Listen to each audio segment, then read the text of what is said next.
Snow fell softly on the small town of Pine Hollow, wrapping the streets in a quiet white blanket. Christmas lights glowed in windows, and the air carried the distant sound of carols and laughter. But inside a small, aging house at the edge of town, Margaret Lewis sat alone at her kitchen table, staring at an empty pot. It had been 3 years since her husband, Henry, passed away. 3 long winters of learning how to live with silence. Henry had been a carpenter, a man with rough hands and a warm laugh. And Christmas had always been his favorite time of year. He used to wake up early to start the fire, hum old songs, and insist on cooking far too much food. Now the fire was low, the house was cold, and Margaret's pantry was nearly bare. Her widow's pension barely covered rent and medicine. This month, the heating bill had been higher than usual, and by the time Margaret paid it, there was nothing left for a proper Christmas dinner. She had managed to save a few potatoes and a small can of soup, planning to make do and tell herself it was enough. She folded her hands and whispered a quiet prayer, not for food, but for strength. "I just don't want to feel so alone today," she said softly.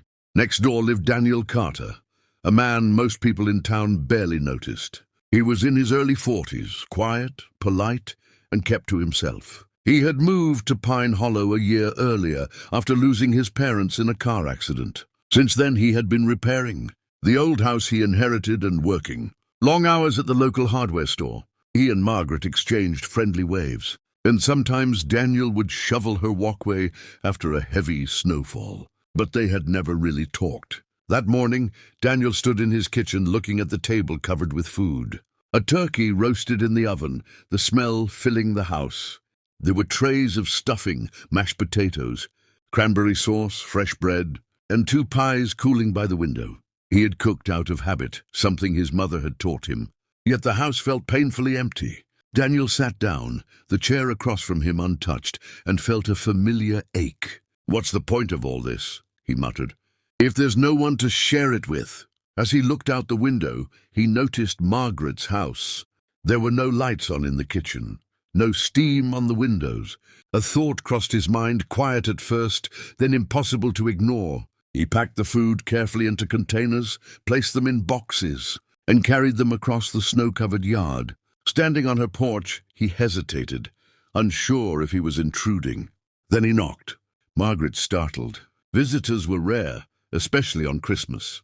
She opened the door slowly, surprised to see Daniel standing there, arms full of boxes.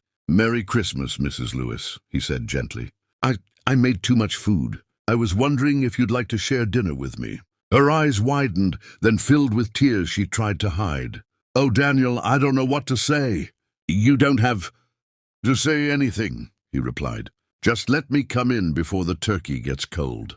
Margaret laughed, a sound she hadn't made in weeks, and stepped aside. The warmth from the food and Daniel's presence filled the house almost instantly. They set the table together, using the old plates Margaret had saved for special occasions. As they ate, they talked. Really talked. Margaret shared stories of Henry, how he once burned the turkey but insisted it was extra flavorful. Daniel spoke of his parents, of how his mother never let anyone spend Christmas alone, no matter what. "I think she'd be mad at me," Daniel said with a small smile, "if she knew I almost ate all that food by myself." After dinner, they washed dishes and sat by the fireplace, sipping tea. Snow continued to fall outside, but inside the house felt warm in a way Margaret hadn't felt since Henry's passing. When Daniel stood to leave, Margaret surprised him by saying, "Would you like to come back tomorrow? I make a decent soup even with very little." Daniel smiled, his eyes soft. "I'd like that very much." That single Christmas dinner became a tradition. They shared meals, helped each other with errands, and slowly filled the empty spaces in each other's lives. Daniel fixed things around the house, and Margaret baked for him, insisting he was too thin. Over time, neighbors began to notice. 2 lonely houses had become one warm home, divided only by a fence. Holidays were no longer quiet. Laughter returned.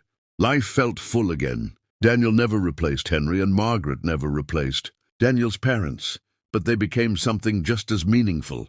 They became family, and it all began on a Christmas night when there was no food on the table, but plenty of kindness to share.